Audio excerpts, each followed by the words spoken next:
Bien le bonjour, j'espère que vous allez bien. Je vous retrouve pour une nouvelle vidéo, dernière lecture parce que ça faisait un moment et que comme d'habitude je suis un petit peu en retard. Je vais vous parler aujourd'hui de 5 lectures que j'ai fait au mois de mai, donc il serait grand temps, et qui ont d'ailleurs toutes été de très bonnes voire d'excellentes lectures, donc j'avais très hâte de vous en parler. Mais une chose en entraînant une autre, il y a eu des vidéos qui se sont insérées, on vient de finir les daily vlogs avec Lucie, donc je n'ai pas pu prendre le temps de vous en parler avant, mais ça ne va plus tarder. Il y a quasiment exclusivement de la fantasy, mais dans des genres assez différents, et un contemporain que j'ai énormément apprécié également. Comme d'habitude, j'ai 5 livres à vous présenter et je vous propose qu'on commence. Et on va commencer par le contemporain d'ailleurs, Lost to Love You de Ali Hazelwood aux éditions Sphère, donc son recueil de 3 nouvelles qui n'a pas encore été traduit en français, à contrario de tous les autres titres de l'autrice pour l'instant, qui était très chouette. C'est donc un recueil de 3 nouvelles qui font chacune une centaine de pages environ. On va se concentrer sur 3 amies qui appartiennent à la communauté des femmes scientifiques, qui se connaissent bien, qui ont été colocataires, etc., qui ont eu des chemins de carrière divergents et qui travaillent dans des domaines scientifiques différents, et on va les suivre dans leurs romances respectives, et c'était très cool. J'ai fait des petits points par romance, et ça fait un moment que je l'ai lu, donc ce sera peut-être un petit peu flou, mais pour vous donner un ordre d'idée, la première c'est Under the Same Roof, qui va s'intéresser donc à ces 2 personnages qui partagent le même toit, c'est dans le titre, et ils vont devoir cohabiter, même si ça ne semble pas si facile initialement. Bien évidemment, il y a une romance à la clé, c'est le but. C'est typiquement le type de personnage cher à l'autrice, avec une héroïne un peu goofy, un peu maladroite, et un héros un petit peu ténébreux, mais pas dans le mauvais sens et pas trop dans le cliché, assez grand, assez imposant, etc., mais qui a, comme encore une fois la plupart de ces personnages, des petits soucis de sociabilisation, n'est-ce pas? Il y a encore une fois des sujets chers à l'autrice, la place des femmes dans le monde scientifique et dans notamment les équipes où il n'y a que des hommes, qui était très chouette également. Ça fonctionne bien, c'est très drôle, c'est très mignon. En plus, en termes de structure, c'est assez intéressant parce que on commence sur un chapitre un petit peu hors contexte, et puis on revient quelques mois auparavant pour avoir tout le cheminement jusque là. Et vu le premier chapitre, il fallait effectivement tout ce contexte, et ça fonctionne plutôt très bien. C'est mignon, c'est addictif, encore une fois, les personnages fonctionnent extrêmement bien ensemble. Il y a une scène de sexe explicite à la fin, mais avec toujours une sexualité assez respectueuse dans le consentement. Il y a toujours la question de la protection, etc., qui est abordée, donc je trouve que c'est plutôt de la bonne représentation à ce niveau-là. Pour la deuxième nouvelle, Stuck With You, on va se concentrer sur ces 2-là, qui a un peu la même structure dans cette espèce de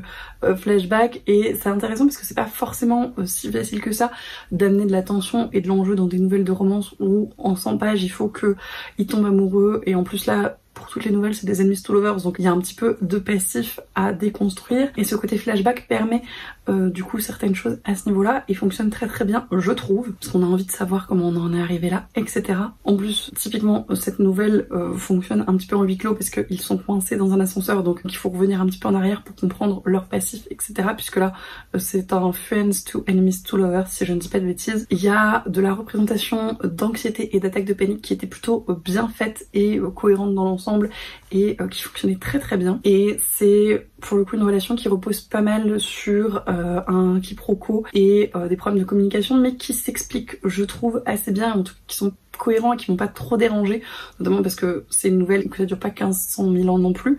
mais du coup c'était pas un souci à ce niveau-là, je trouve. Et encore une fois, c'est une relation qui est très respectueuse et très chouette. Il y a encore une scène de sexe explicite dans cette nouvelle, donc globalement il y en a une par nouvelle à peu près, sauf peut-être dans la dernière où il y en a un peu plus, donc proportionnellement il y en a plus que dans les autres romans de l'autrice parce que ce sont des nouvelles et que pour chacune il y a cette question de la sexualité qui est abordée. Après moi ça m'a pas tant dérangé que ça. Elle a une écriture des scènes de sexe qui est un petit peu particulière, je pense que ça passe ou ça casse, mais moi c'est pas quelque chose qui me dérange en soi, surtout quand j'arrive autant à m'attacher au personnage, ce qui est clairement le cas ici. Pour la dernière nouvelle du coup, Below Zero, c'est encore une nouvelle qui commence avec un suspense assez intéressant et qui va également proposer des flashbacks, mais qui pour le coup vont alterner avec le moment présent parce que le suspense est vraiment important au moment présent. Et en termes d'ambiance ça fonctionne très bien parce que globalement le personnage principal féminin est coincé, alors je sais plus si c'est l'Arctique ou l'Antarctique, mais est coincée dans un endroit où il fait très très froid et ne sait pas si elle va s'en sortir. Vous vous doutez bien qu'elle va s'en sortir parce que c'est une romance et que c'est pas censé mal finir, mais il y a quand même ce suspense qui reste sur comment elle va s'en sortir, qui est plutôt très bien fichu, et on voit un petit peu comment elle en est arrivée là, encore une fois, et c'est encore une fois plutôt très bien fichu. Ça change un petit peu des précédents en termes de personnages, puisque typiquement le personnage féminin est un petit peu plus à l'aise socialement. Il y a un abord de la bisexualité que j'ai trouvé plutôt sympa aussi, et comme je le disais, c'est la nouvelle où il y a le plus de scènes de sexe explicites, mais encore une fois qui sont expliquées par le contexte à mon sens, et qui m'ont pas franchement non plus dérangé. Mais voilà, si c'est des choses qui ne vous passionnent pas, c'est peut-être pas les nouvelles vers lesquelles se tourner, préférez les romans de l'autrice où c'est un petit peu plus noyé, parce que souvent il n'y en a qu'une seule sur les romans de 300 pages, là c'est une par centaine de pages environ. Cela étant dit, vous l'aurez compris, j'ai adoré ce recueil de nouvelles, je l'ai bouffé littéralement en une journée et demie je crois, j'étais à fond dedans, même si c'était des histoires différentes, à chaque fois j'arrivais à me replonger dedans, à chaque fois j'arrivais à m'attacher au personnage et à kiffer ce qui se passait, et vraiment je l'ai bouloté, c'était formidable. J'ai éteint mon cerveau pendant une journée et demie et j'ai adoré. C'est donc en anglais, mais encore une fois la langue est très très accessible ici, donc si jamais vous voulez vous mettre à la lecture VO, de toute façon je vous conseille les contemporains, et si vous aimez la romance en plus, Ali Hazelwood est tout indiqué. J'ai déjà acheté sa nouvelle parution VO que je ne pense pas trop faire traîner très honnêtement, donc je vous en reparlerai, et en tout cas ça reste très très clairement une de mes grandes valeurs sûres en romance. Ensuite, on va passer du coup à la fantasy et à un livre dont on a déjà un petit peu parlé avec Lucie, puisque c'était une de nos très nombreuses lectures communes. D'ailleurs, il y en a encore 2 uniquement dans cette vidéo, donc on les a pas mal enchaînés, puisque c'est également un livre qu'on a lu en live sur Twitch, puisque je l'ai déjà dit dans quelques vidéos, mais on s'est mise à Twitch ces derniers temps et on aime beaucoup. Alors ça fait quelques temps qu'on n'a pas fait de live, il faudrait qu'on s'y remette d'ailleurs, mais c'est vraiment un exercice que je trouve très très chouette et très très plaisant, et qui fait partager la lecture différemment, donc c'est très très cool. On a lu du coup en live le 2e tome des Archives des collines chantantes, Quand la tigresse descendit de la montagne de Niveau, aux éditions La Talente, qui est très très très jolie. Je suis fan de ses couvertures et de cette police notamment, qui n'est pas la même dans la version paperback, mais qui rend très très bien sur ce petit hardback en soft touch, et qui était, comme le premier tome, une excellente lecture. Ces 2 tomes qui sont assez indépendants. Globalement, dans les Archives des collines chantantes, on va suivre l'Adelphe Chi, qui est une, puisqu'elle est genrée de façon alternative au féminin et au masculin, avec une discussion du coup sur le genre et la binarité qui est assez intéressante. C'est un choix de traduction qui est assez intéressant je trouve, mais qui est un petit peu perturbant initialement. C'est le but à mon avis. Et donc ce personnage est une archiviste pour les collines chantantes, et son but dans la vie c'est de recueillir des histoires pour pouvoir les transmettre aux archives. Dans le premier tome, elle découvrait l'impératrice du sel et de la fortune et sa vie, avec une mise en abîme qui était très très cool. Et ici, elle est dans une expédition à la montagne à dos de mammouths, qui était absolument formidable. Et à l'heure du bivouac, il tombe nez à nez avec 3 tigresses qui ne sont pas ravies de les voir avec le guide qui l'accompagne sur leur territoire. Et il y a un petit côté 1001 nuits avec ce personnage qui va commencer à raconter une histoire pour tout simplement ne pas se faire bouffer et gagner le plus de temps possible. Et donc elle va raconter une histoire qui est connue des tigresses, et on va voir un aller-retour entre la version des humains et la version des tigresses, et tout ce que ça sous-entend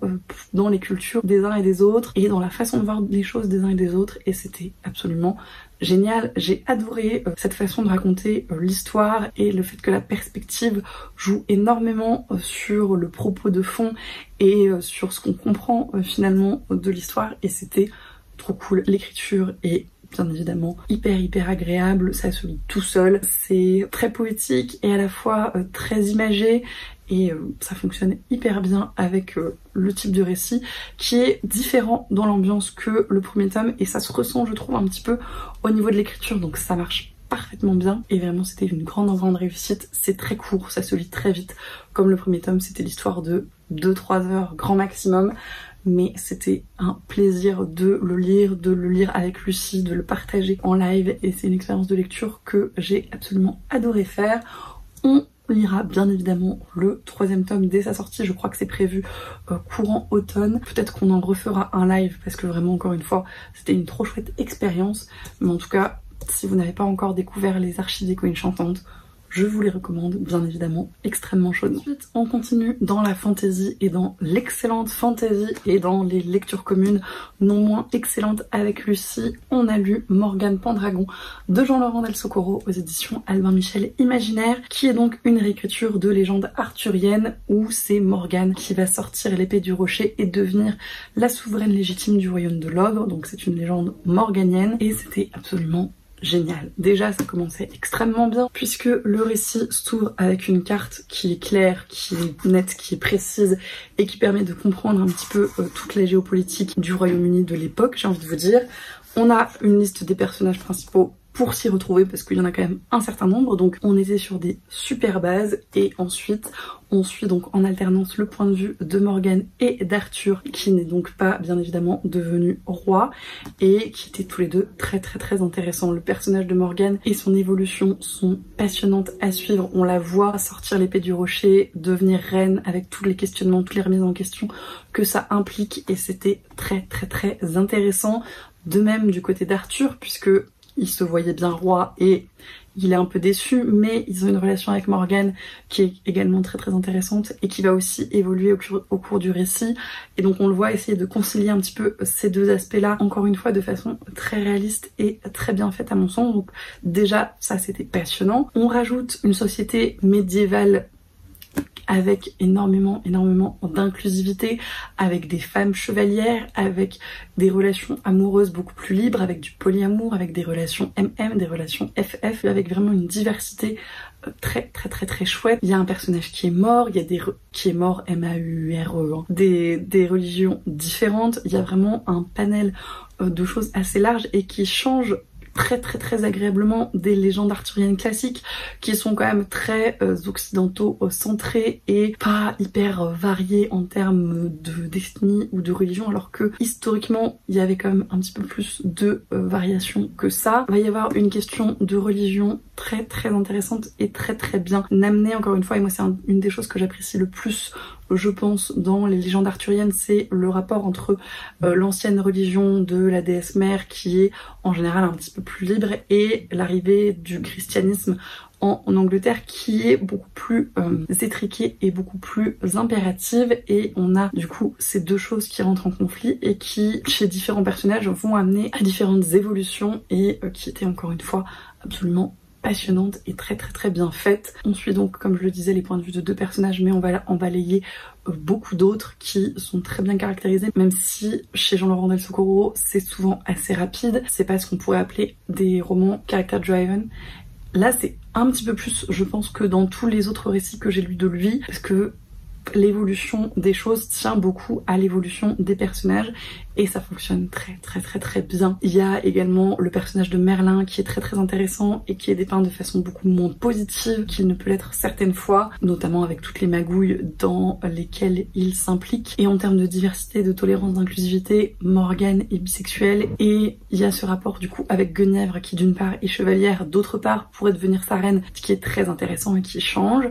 Il y a énormément d'accords au féminin, notamment Mes Sœurs, qui encore une fois fait plaisir à lire et qui montre bien tout le contexte de cette société égalitaire et des choses importantes finalement là-dedans. Globalement c'est extrêmement bien écrit, il y a des choses que j'ai relevées, notamment il y a un moment où il y a une expression, les jeux devenus en jeu, enfin voilà, il y a plein de choses avec les consonances, avec les allitérations, avec les jeux sur la sonorité qui fonctionne très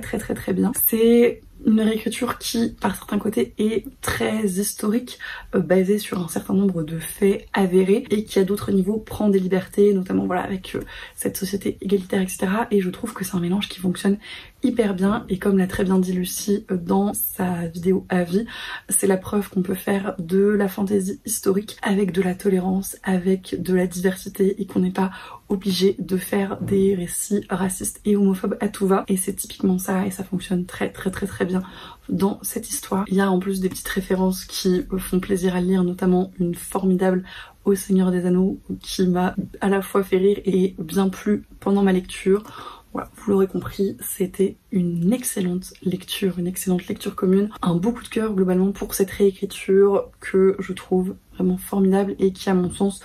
concentre bien tous les enjeux des légendes arthuriennes de base et le fait dans un climat et dans une atmosphère qui change et qui pose d'autres questions en plus, ce qui est toujours hyper intéressant avec un point de vue résolument plus moderne. Donc c'est un peu le combo gagnant, j'ai envie de vous dire. On va passer à de la fantasy beaucoup plus jeunesse et à une fin de saga, ce qui est assez rare pour le souligner, n'est-ce pas?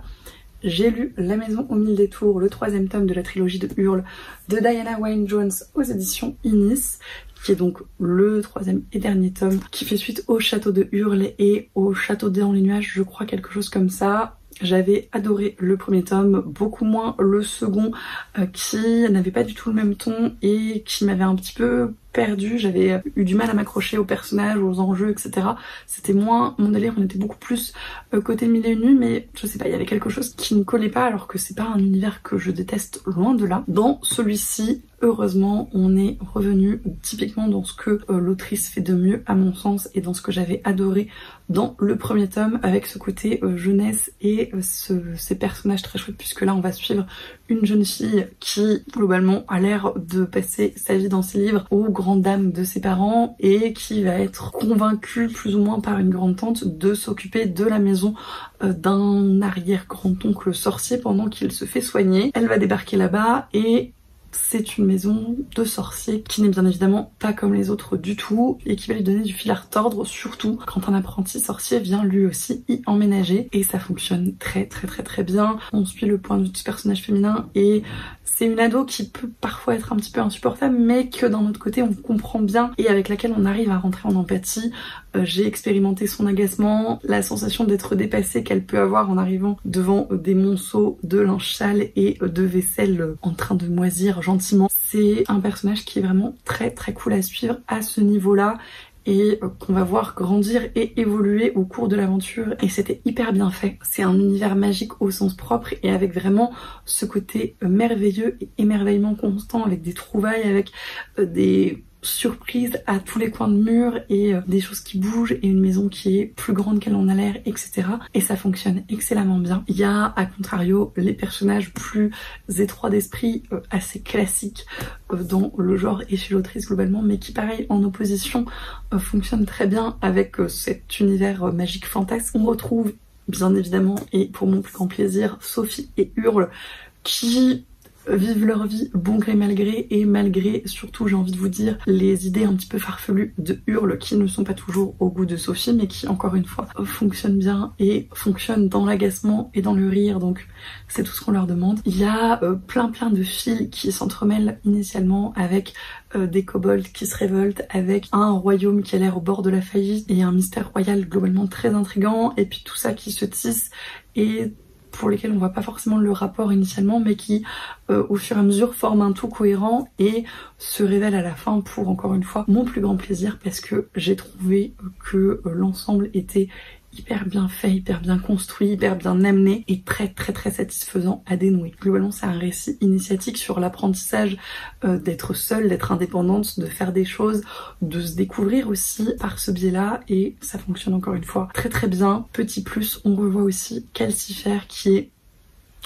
beaucoup trop mignon et absolument formidable. Donc voilà, globalement j'ai passé un excellent moment dans cette lecture, je l'ai boulotté, ça c'est du tout seul. C'est un récit jeunesse et les marges sont globalement assez larges, donc ça se lit très vite, et c'était tout ce que j'attendais de cette lecture. Ça finit la série en apothéose. Je me pencherai avec grand plaisir sur les autres récits de l'autrice. Je sais que Inis en a déjà publié pas mal, donc j'ai de quoi faire et je vous en reparlerai à ce moment-là. Et enfin, on va passer au dernier livre de cette vidéo. En mai, pour l'Explora Livre francophone, on a continué dans notre lancée de la Tour de Garde et on a donc lu le 2e tome de Capitale du Nord, Mort-Roger de Claire Duvivier aux éditions des Forges Vulcain. Je filme cette vidéo quasiment fin juin, donc bien évidemment le live est passé, on en a déjà pas mal discuté avec Juliette et Lucie. On a globalement bien apprécié ce second tome, je vous laisserai bien évidemment le live etc en barre d'infos. Pour mon avis un petit peu plus détaillé, c'est un second tome qui à mon sens tombe par certains côtés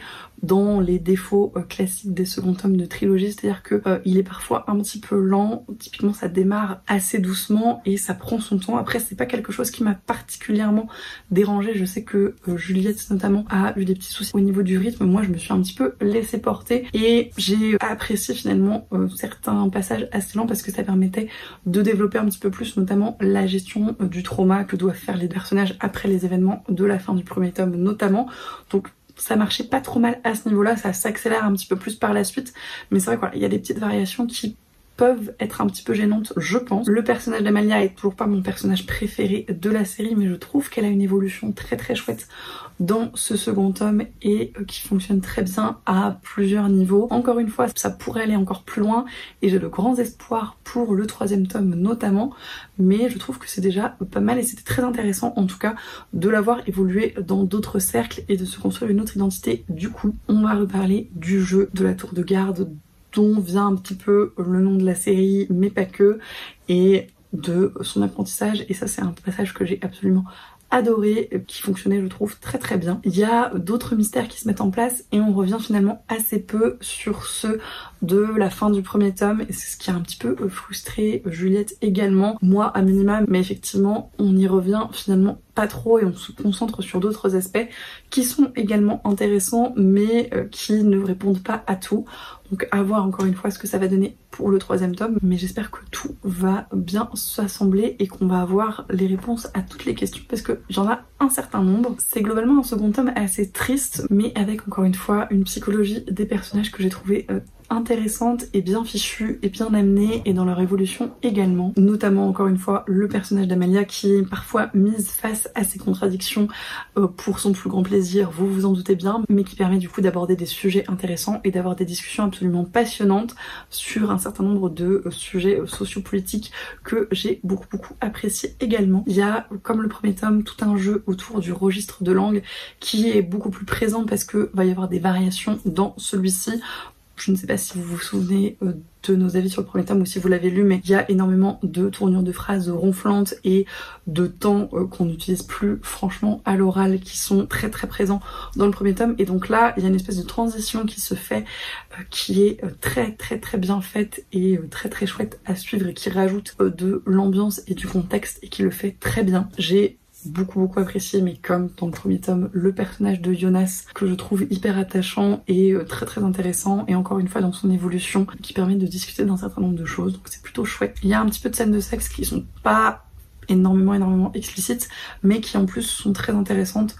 pour les personnages et pour l'évolution de leur relation notamment et à plusieurs niveaux, donc ça c'est toujours très chouette quand c'est bien fait. Et globalement on va parler un petit peu comme pour le premier tome mais davantage, puisque là c'est vraiment la politique qui est le point d'intérêt, de guerre, de révolte, de trahison, de tradition et de comment faire bouger les lignes. Et encore une fois j'ai beaucoup aimé comment c'est fait, ça aurait pu être un petit peu plus développé à certains niveaux, notamment politiques, et il y a des moments où c'était un petit peu flou au niveau des enjeux et de ce qui se passait, mais c'était quand même intéressant et on a envie d'en savoir plus globalement. Il y a un trigger warning que je ne peux pas trop vous donner parce que c'est assez spoilant, mais si vous avez des questions, n'hésitez pas comme d'habitude à m'envoyer un message privé ou me poser la question en commentaire, que sais-je, je vous répondrai bien évidemment avec grand plaisir. C'était dans l'ensemble, vous l'aurez compris, une très chouette lecture. L'univers de la tour de garde prend vraiment de plus en plus d'ampleur et j'ai très hâte de lire le troisième et dernier tome de Capitale du Sud qui est prévu pour l'Explora Livre de juin et que je n'ai pas encore commencé alors que nous sommes le 19 et tout va bien. Je pense qu'il va se lire tout de même assez vite. J'ai très hâte de vous en reparler encore une fois. De toute façon, le live ne va pas trop tarder après cette vidéo, donc vous verrez bien ce que ça a donné. Mais de toute façon, vous l'aurez compris, vu le nombre de fois dont on a parlé pour X ou Y raison, je vous recommande bien évidemment la double trilogie de la tour de garde, extrêmement et voilà, c'en est tout pour cette vidéo dernière lecture. Merci de l'avoir regardé jusqu'au bout si vous êtes encore là. Comme d'habitude, j'espère que ça vous a plu. N'hésitez pas à me dire si vous avez lu certains des livres dont j'ai parlé, si d'autres vous font envie. Pour les séries, si vous les avez commencé également. Je vous remercie bien évidemment pour tous vos commentaires, tous vos messages, tous vos retours. C'est toujours un plaisir d'échanger avec vous. Je vous souhaite, comme d'habitude, d'excellentes lectures et je vous dis à la prochaine.